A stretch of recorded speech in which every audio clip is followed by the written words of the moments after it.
পহেলা October থেকে সব ধরনের সুপার শপে নিষিদ্ধ হচ্ছে পলিথিন ব্যাগের ব্যবহার। তবে পলিথিনের উপর নির্ভরশীল সুপার শপগুলো এরই মধ্যে বিকল্প ভেবে রেখেছে। চট্টগ্রামের বিভিন্ন সুপার শপ ঘুরে জানাচ্ছেন মোহসেনাত শিহাব। পরিবেশের জন্য ক্ষতিকর পলিথিন নিষিদ্ধ করা হয়েছে সব ধরনের সুপার শপ থেকে। পহেলা অক্টোবর থেকে কার্যকর করা হবে এই সিদ্ধান্ত। এরই মধ্যে বিকল্প ভেবে ফেলেছে প্রবর্তক মোড়ের উৎসব সুপার শপ।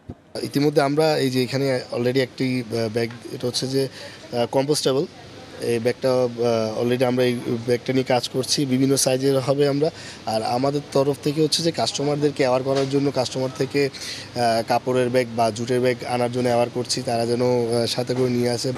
ক্রেতাদের কাছে শহরের আরেকটি জনপ্রিয় শপ আগোরা। পাটজাত পণ্যকে বিকল্প হিসেবে ব্যবহারের চিন্তা তাদের।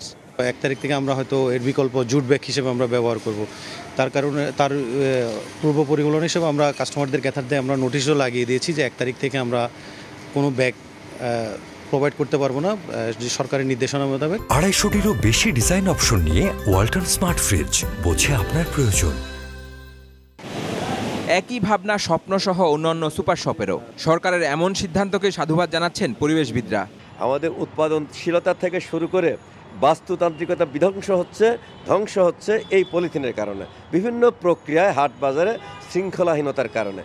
এই সময়ে যখন আমরা আবার শুনতে পাই নতুন করে যে পলিথিন বন্ধ হচ্ছে, এটা অত্যন্ত ভালো খবর। কিন্তু আমরা সেখানে আশাবাদী হতে চাই, পলিথিন বন্ধ হওয়ার এটা যেন রাজনীতির সাথে সম্পর্কিত না হয় এবং পলিথিন নিষিদ্ধ হোক, পাট এগিয়ে আসুক, পাটের কৃষকরা পাটের ঘাটে মাঠে পাট আবার জেগে উঠুক।